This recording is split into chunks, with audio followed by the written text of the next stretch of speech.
Hello दोस्तों, एक राजा और तिलस्मी तोते की कहानी। बहुत पुराने समय की बात है। चंपापुर नाम का एक नगर हुआ करता था, जिसके राजा महाराज बीरसेन थे। वे बहुत ही पराक्रमी और महान राजा थे। उनकी ख्याति दूर दूर तक फैली हुई थी। वे बहुत दयालु राजा थे। उनके नगर में सभी खुशहाली से रहते थे। उनका एक लड़का था, जिसका नाम मदन सेन था। वह बहुत ही ज्ञानी और चतुर भी था। वह बहुत पराक्रमी भी था। उसने कम उम्र में ही नगर वासियों का दिल जीत लिया था। वह बहुत सुखी पूर्वक रहता था। एक दिन किसी कारण महाराज की मौत हो गई, पर उनकी मौत का कारण किसी को पता नहीं चल पाया। उनकी मौत एक रहस्यमय तरीके से हुई। उनकी मौत के बाद मदन सेन राजा बने। मदन सेन अपने पिता की मौत के बारे में बहुत पता लगाए, पर नाकाम रहे। उन्हें कुछ भी समझ में नहीं आ रहा था कि क्या करें। फिर भी वो किसी प्रकार राज्य का कार्यभार संभाले और अपने पिता की राजगद्दी भी संभाले। उनके राज्य में सभी खुशहाली से रहने लगे। मदन सेन लोगों को अच्छी तरह से देखभाल कर रहे थे और उनके राज्य में सभी खुश भी थे।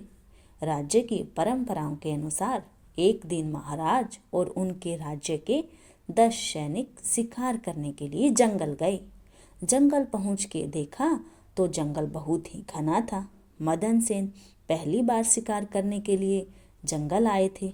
उन्हें असहज महसूस हो रहा था, परंतु सैनिकों को साथ लेकर इधर उधर देखते हुए जंगल में काफी अंदर जा पहुंचे, परंतु उन्हें कोई भी जानवर दिखाई नहीं दे रहा था। काफी समय से चलते चलते थक चुके थे और धीरे धीरे जंगल में आगे बढ़े जा रहे थे कि अचानक उन्हें एक शेर दिखाई दिया, जो देखते ही देखते सामने आ गया और सभी को मारकर खा गया। परंतु किसी तरह मदन सेन बचकर पेड़ पर चढ़ गए। वे बच तो गए, परंतु बहुत ही घायल हो गए थे और शेर अभी भी वहीं पेड़ के नीचे खड़ा था। धीरे धीरे शाम से रात हो गई। शेर वहां से चला गया। अब मदन सेन अकेले होने के कारण अपने राज्य में वापस जाने का रास्ता तो भूल चुके थे। उन्हें भूख और प्यास भी लगी थी, इसलिए उन्होंने पेड़ के ऊपर चढ़कर इधर उधर देखा तो उन्हें दूर आग जलता हुआ दिखाई दिया। वे कुछ सोचकर आग जलने की दिशा में चल दिए। कुछ दूर जाकर वे देखे तो आग जंगल में ही लगी हुई थी, इसलिए वे वहां से भाग कर निकले और भागते हुए जंगल के बाहर पहुंच गए। वे बहुत थक गए थे, इसलिए वे विश्राम करने के लिए जगह की तलाश करने लगे। वहां से कुछ ही कदम चले कि अचानक उन्हें एक गांव दिखाई दिया। वे बहुत ही खुश हो गए और जल्दी जल्दी अपने कदमों से गांव में पहुंचे। रात में गांव एकदम सुनसान इलाके की तरह लग रहा था, परंतु मदन सेन को एक बरगद का पेड़ दिखाई दिया। वे बहुत थक गए थे, इसलिए उन्होंने पेड़ के नीचे विश्राम करना उचित समझा और वो वहीं पेड़ के नीचे विश्राम करने लगे। परंतु भूख प्यास के कारण उन्हें नींद नहीं आ रही थी। अचानक उन्हें एक फुसफुसाने की आवाज़ सुनाई दी। जब वे आवाज़ की दिशा में देखे तो पहले तो उन्हें लगा कि कोई आदमी है जो हमारी मदद करेगा। फिर ध्यान से देखा तो उन्हें 2 कौवे दिखाई दिए जो आपस में कुछ बातें कर रहे थे। महाराज मदन सेन को पंछियों की भाषा समझ में आती थी, इसलिए वे दोनों कौवों की बात को ध्यान से सुनने लगे। उन्होंने पूरा बात तो नहीं सुना, परंतु इतना अवश्य सुना कि आज जो आदमी पेड़ के नीचे विश्राम कर रहा है, वह कुछ ही घंटों के बाद मरने वाला है, क्योंकि इस पेड़ पर हर रात के दूसरे पहर में एक राक्षस आता है और वह इस पेड़ के नीचे विश्राम करने वालों को मार कर खा जाता है। राजा पहले तो पंछियों की बातों को सुनकर डर गए, फिर उठकर कुछ सोचकर कुछ दूर जाकर छुपकर पेड़ की तरफ देखने लगे। रात के दूसरे पहर में एक राक्षस उस पेड़ पर आकर बैठ गया और रोने लगा। राजा अचानक राक्षस को रोता सुनकर कुछ सोच नहीं पा रहे थे, इसलिए वो वहां से चुपचाप बैठे देख रहे थे। रात के दूसरे पहर के बाद राक्षस चला गया, परंतु मदन सेन की आंखों की नींद उड़ चुकी थी। उन्हें कुछ समझ में नहीं आ रहा था कि क्या करें। वे वहां से पेड़ के नीचे विश्राम करने के लिए गए। फिर से उन्हें वही आवाज सुनाई दी। इस बार आवाज साफ साफ सुनाई दे रही थी। पहले कौवे ने दूसरे कौवे से कहा, इस गांव के लोग बड़े ही अजीब हैं। जो अजनबी यहाँ आता है वो उसे अपना भगवान मानते हैं और उससे अपने राजा के पास ले जाकर अपने राजा का इलाज करवाते हैं, और जो अजनबी उन्हें ठीक नहीं कर पाता गांव के लोग उसे मार डालते हैं। दूसरे कौवे ने पूछा, आखिर राजा को क्या हुआ है जो लोग ठीक नहीं कर पाते हैं? तब पहले कौवे ने कहा कि आज से कुछ साल पहले की बात है। राजा किसी नगर में चोरियां किया करते थे और सारा धन चुराकर एक नदी के किनारे पर स्थित एक बरगद के पेड़ के नीचे गाड़ दिया करते थे। जब चोरियां करके उनने काफ़ी धन जमा किया तो तब उन्होंने निर्णय लिया कि आज के बाद कभी चोरी नहीं करेंगे। आज अपने नगर में जी भर कर घूम लेता हूँ, कल से इस नगर को छोड़कर चला जाऊंगा। यही सब कुछ सोचकर वे नगर में घूमने लगे। अचानक से उन्हें एक सुंदर युवती दिखाई देती है जो कि एक बाग में फूल सिंचाई कर रही थी। राजा ने युवती से शादी करने का प्रस्ताव रखा, परंतु युवती ने मना कर दिया। कारण पूछने पर पता चला कि वह राजा से शादी करना चाहती है। तब चोर ने इस गांव के बाहर अपनी महल बनवाया और राजा बन गया, परंतु किस्मत को कुछ और ही मंजूर था। महल बनाने में काफ़ी समय लग चुका था और काफ़ी धन भी खत्म हो चुका था। इसलिए राजा को लगा अब मुझे छिपाए हुए धन की ज़रूरत पड़ेगी। ऐसा सोचकर वह अपना धन लाने की एक तरकीब बनाई और रात के समय सभी से नजरें बचाकर अपने धन को लेने के लिए चल दिए। चांदनी रात थी। उस रात जंगल में सब कुछ साफ साफ दिखाई दे रहा था। वह आराम से छिपाए हुए खजाने तक पहुंच गया और अपना धन निकालने की कोशिश करने लगा। जब उसने अपना फावड़ा उठाकर खुदाई करना चाहा ही था कि उसे एक आवाज़ सुनाई दी। आवाज़ बहुत ही मधुर थी। ऐसा लग रहा था जैसे कुछ स्त्रियां आपस में बात करके हंस रही हों। राजा इस बात का पता लगाने के लिए आवाज़ की दिशा में चल दिया। जब वह वहां पहुंचा तो वहां का नज़ारा देखकर एकदम से हक्का बक्का रह गया। वहां पर बहुत सारी सुंदर युवतियां आपस में बात करके हंस रही थी। इधर उधर देखने पर उससे एक अत्यंत सुंदर युवती दिखाई दी। ऐसा लग रहा था मानो इस स्त्री को पहले भी देख चुके हैं। बहुत याद करने के बाद राजा को याद आया, यह तो वही युवती है जिससे मैंने शादी का प्रस्ताव रखा था। पर यह यहाँ क्या कर रही है और आखिर माजरा क्या है? चलकर पता करना होगा। एक पेड़ की ओट में छिपकर राजा सब कुछ देख रहा था। राजा से रहा नहीं गया। उसने युवती के पास जाकर अपनी शादी के लिए कहा। युवती ने राजा के कान में कुछ कहा और अगले ही क्षण ओझल हो गई। पूरा जंगल शांत हो गया। ऐसा प्रतीत हो रहा था मानो कुछ ना हुआ हो। राजा उदास हो गया और अपने बिना धन लिए अपने महल वापस लौट आया। राजा की आंखों की नींद चैन गायब हो गया था। तब से राजा अशांत रहने लगा। वह किसी से भी बात नहीं करता, एक कमरे में अकेले ही रहता। इसी प्रकार कुछ दिन बीत गए, पर राजा का मन उस स्त्री के ख्याल में ही जी रहा था।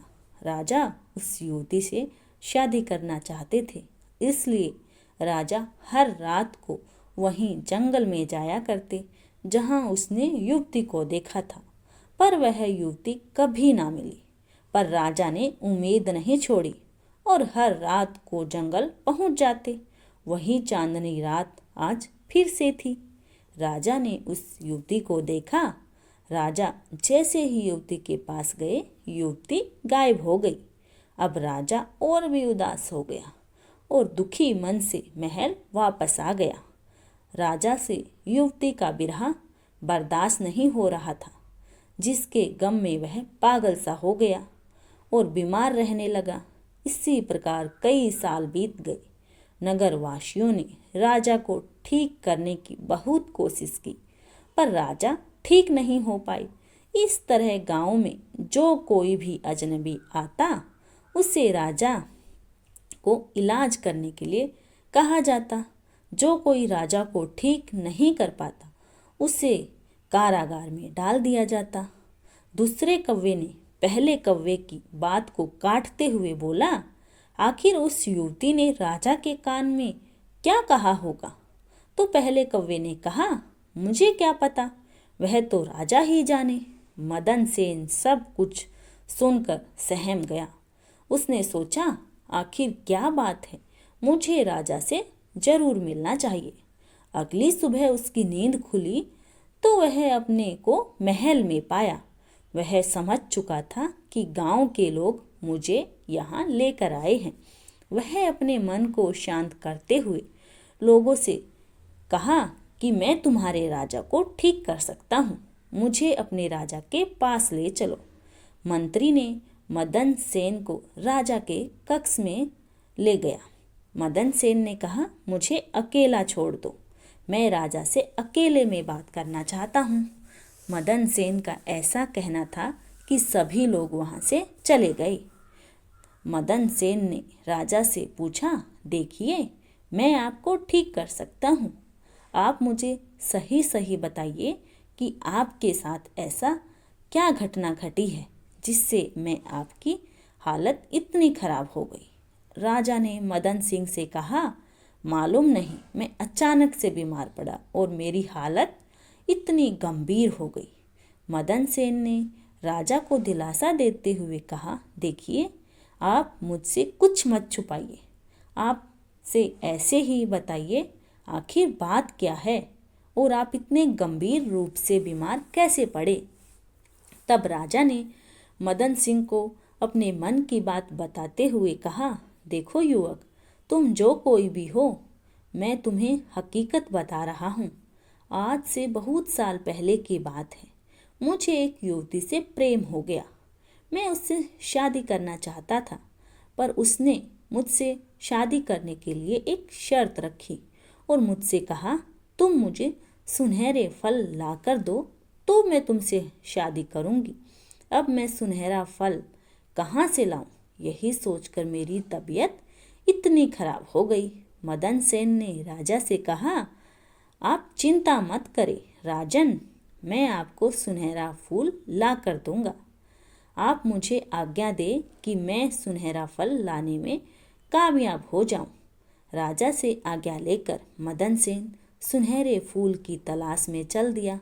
चलते चलते शाम हो गई। राजा एक नदी के तट पर पहुंच गया। राजा थके होने के कारण एक पेड़ के नीचे सो गया। उसे गहरी नींद आ गई। जब मदन सेन की नींद खुली तब काफी रात हो चुकी थी। मदन सेन को कुछ समझ में नहीं आ रहा था कि अब क्या करे, कहाँ जाए। उसे भूख भी लग रही थी।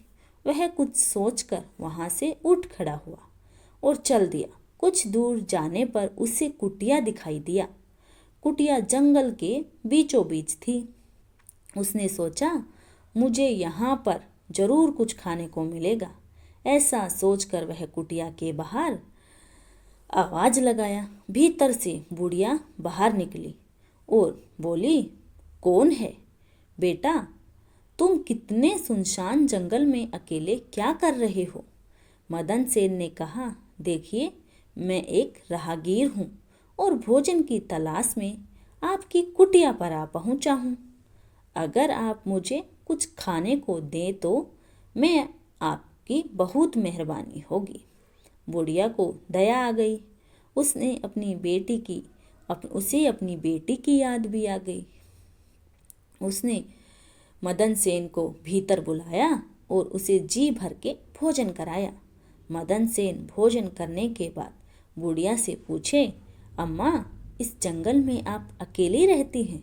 बुढ़िया ने बताया, नहीं बेटा, आज से कुछ समय पहले की बात है। यहाँ मैं और मेरी बेटी एक साथ रहा करते थे। हमारी जिंदगी हंसी खुशी बीत रही थी, पर मेरी बेटी पर एक शैतान की बुरी नज़र पड़ गई। वह शैतान उससे शादी करना चाहता था। एक दिन उसे नदी पर अकेला देखकर ले गया। अब पता नहीं मेरी बेटी की किस हालत में है। मुझे अपनी बेटी से मिलने का बहुत मन करता है। यहाँ मुझे अकेले रहते हुए कई साल बीत गए हैं, पर मुझे कोई खबर नहीं मिली। मैं अपनी बेटी को खोजने की बहुत कोशिश की, पर असफल रही। बुढ़िया की दर्द भरी दास्तान सुनकर मदन सेन ने कहा, देखो अम्मा, आप चिंता मत करो, मैं आपकी पुत्री को आपसे जरूर मिलाऊंगा। और मदन सेन बुढ़िया को आराम करने के लिए कहा और खुद विश्राम करने चला गया। किसी प्रकार मदन सेन की रात कटी। मदन सेन को बेचारी बुढ़िया पर तरस आ रहा था। उससे रह रहकर बुढ़िया के प्रति चिंता हो रहा था। उसने अपने आप को समझाते हुए कहा, मैं बुढ़िया को उसकी पुत्री से जरूर मिलवाऊंगा। और अपने मन को दिलासा दिलाते हुए मदन सेन ने विश्राम करने लगा। सवेरा हो गया। मदन सेन की आंख खुली। मदन सेन कुटिया से बाहर निकला और बुढ़िया से आशीर्वाद लेकर अपने सफर पर जाने लगा। बुढ़िया ने मदन सेन को रोकते हुए बोला, बेटा, तो मेरी बेटी को पहचान कैसे होगी? मेरी मानो तो तुम इस सफ़र में मुझे भी अपने साथ ले लो। मदन सेन बुढ़िया को मना किया, माँ जी, रास्ता बहुत कठिन है, आप कैसे जा सकती हैं? बुढ़िया ने मदन सेन को मना किया और साथ चलने के लिए राजी कर लिया। इस प्रकार मदन सेन और बुढ़िया साथ साथ चल दिए। सुनसान राहों पर अकेले चलते हुए उन दोनों को असहज महसूस हो रहा था। तभी बुढ़िया ने मदन सेन से कहा, मैं तुम्हें एक कहानी सुनाती हूँ, जिससे हम अपने सफ़र को आराम से तय कर सकेंगे। मदन सेन ने भी उस बुढ़िया की बात उचित लगी और बुढ़िया से कहा, अम्मा, आप एक ऐसी कहानी सुनाओ जिससे हम लोगों का सफ़र आनंदमय हो। तब बुढ़िया ने कहा, बहुत समय पहले की बात है। एक नगर में एक शिकारी रहता था। वह बहुत गरीब था। वह अपनी भूख मिटाने के लिए शिकार किया करता था और किसी तरह अपना गुजारा किया करता था। एक दिन शिकार करने के लिए जंगल गया, पर बहुत ढूंढने पर भी उसे कोई शिकार नहीं मिला। धीरे धीरे शाम हो चली थी। शिकारी उदास हो गया। वह भूख से व्याकुल था और उसने घने जंगल में अकेले डर भी लग रहा था। रात हो गई थी। वह रात गुजारने के लिए एक सुरक्षित स्थान खोजने लगा। बहुत खोजने पर उसे एक गुफा दिखाई दी। वह गुफा की ओर चल पड़ा। गुफा का मुंह पर पहुंचकर वह वहां से कुछ कदम चला और उसकी आंखों के सामने एकदम से एक चमकीला वस्तु दिखाई दिया। आखिर यह क्या है, पता करने के लिए उसके पास गया। जैसे ही वह नज़दीक पहुंचा, उसने देखा ये तो सोने का अंडा है। शिकारी बहुत खुश हुआ और सोचा, अब मेरी गरीबी हमेशा के लिए ख़त्म हो जाएगी। मैं अंडे को बेचकर अपना जीवन आराम से व्यतीत करूँगा। ऐसा सोचकर वह अंडे को उठाने के लिए नीचे झुका तो उसे एक अजीब चीज़ दिखाई दी, जो कि अंडे के नीचे रखा हुआ था। वह अंडे को हटाकर उसे अपने हाथ में लिया और बोला, अरे यह क्या? वाह रे मेरी किस्मत, ये तो बंदूक है। और उससे खोलने की कोशिश करने लगा। वह उस संदूक को खोलने की बहुत कोशिश किया, पर संदूक नहीं खुल पाया। कभी नीचे से तो कभी ऊपर से, कभी इधर से तो कभी उधर से संदूक के चारों तरफ खोलने की बहुत कोशिश की, पर संदूक नहीं खुला। इसी बीच उसे पता ही न चला कि वह कब गुफा से बाहर निकल आया। अचानक उसके मन में सोने के अंडे का ख्याल आया। तब उसने पीछे मुड़ा और देखते ही रह गया। वह एकदम से अचंभित रह गया। वहाँ कुछ भी नहीं था। वह गुफा भी वहाँ से गायब हो चुकी थी। धन्यवाद दोस्तों। इस कहानी का अगला भाग आपको अगले वीडियो में देखने को मिलेगा। तब तक के लिए धन्यवाद।